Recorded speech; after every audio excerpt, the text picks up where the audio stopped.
For the last 30 years हमने इधर कुछ प्रैक्टिस नहीं किया, so I am not bothered to answer them, and I will challenge her continuously as long as I can stay here. March মাসে অক্সফোর্ডের কেলক কলেজে মুখ্যমন্ত্রীর বক্তৃতা চলাকালীন বিক্ষোভ, আর তারপর থেকেই লাগাতার নোটিশ। এমনকি শুক্রবার বিজেপি রাজ্য সভাপতি সুকান্ত মজুমদারের সঙ্গে দেখা করতে গিয়ে গ্রেফতার পর্যন্ত হতে হয়েছে ব্রিটিশ নাগরিক বাঙালি চিকিৎসক রজত শুভ্র বন্দ্যোপাধ্যায়কে।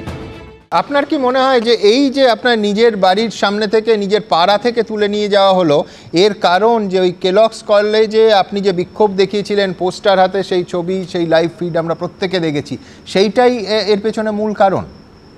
সেটাই হতে পারে, এবং সেইখানে যারা যারা ছিল, যারা যারা বোধ করেছেন যে আমি তাদের চেপে ধরেছি বা একটু অপ্রস্তুত ফেলেছি, তারা নিশ্চয়ই অত্যন্ত অসন্তুষ্ট হয়েছেন, কারণ তারা তো চ্যালেঞ্জ হননি, কখনো চ্যালেঞ্জ হতে ভালোবাসেন না। আমার মনে হয় সেটাই কারণ। এই প্রেক্ষাপটে এবার চিকিৎসক রজত শুভ্র বন্দ্যোপাধ্যায়ের বিরুদ্ধে আরো কড়া পদক্ষেপ নিতে চলেছে রাজ্য মেডিকেল কাউন্সিল। কাউন্সিল সূত্রে দাবি, লাগাতার নোটিশে কোনো উত্তর না পাওয়ায় এবার পরবর্তী পদক্ষেপ হিসেবে বিক্ষোভকারী চিকিৎসককে তলব করা হবে। তাকে সশরীরে হাজিরার জন্য চিঠি পাঠাবে রাজ্য মেডিকেল কাউন্সিল। পেনাল কমিটির সামনে হাজির হতে হবে চিকিৎসককে। আমাদের কাছে একটা কমপ্লেন এসেছে যে উনি এরকম লন্ডনে অ্যানেস্থেসিস্টরা প্র্যাকটিস করছে। এইটা আমরা জানার পরে ওনাকে আমরা এগুলো জানতে চাই ওনার কাছে, যে উনি ওনার এই অ্যাডিশনাল কোয়ালিফিকেশনটা তাহলে আমাদের কাছে রেকর্ড করায়নি কেন।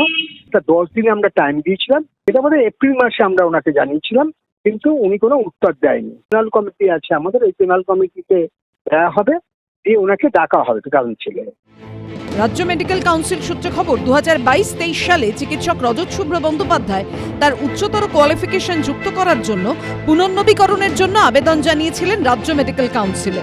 তখন দেখা যায় চিকিৎসকের উল্লেখ করা উচ্চতর কোয়ালিফিকেশন রাজ্য মেডিকেল কাউন্সিলের নিয়ম অনুযায়ী গ্রহণযোগ্য নয়, ফলে সেই আবেদন অগ্রাহ্য করে দেয় কাউন্সিল।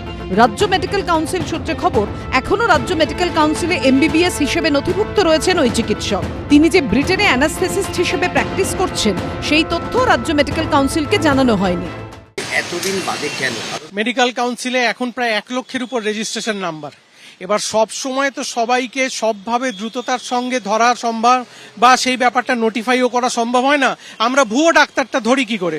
ভুয়ো ডাক্তার তো কিন্তু আমাদের কাছে জনগণের তরফ থেকে অনেক সময় অভিযোগ আসে। যাওয়ার পর এই ভূমিকাটাই কি আপনাদের দৃষ্টিতে আনতে সাহায্য করেছে?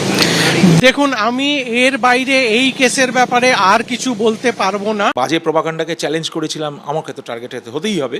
অভয়া কাণ্ডতে সোচ্চার হওয়াতেই ব্রিটিশ নাগরিক বাঙালি চিকিৎসককে হেনস্থা করা হচ্ছে বলে মনে করছেন চিকিৎসকদের একাংশ।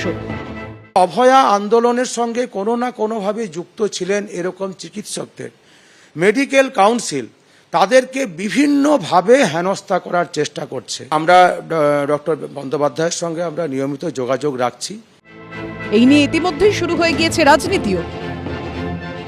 উনি নাকি অ্যানাস্থেসিয়া দেওয়ার স্পাইনাল অ্যানাস্থেসিয়া দেওয়ার পর চেয়ারে ঘুমোচ্ছিলেন, এরকম একটা অভিযোগ উঠেছিল।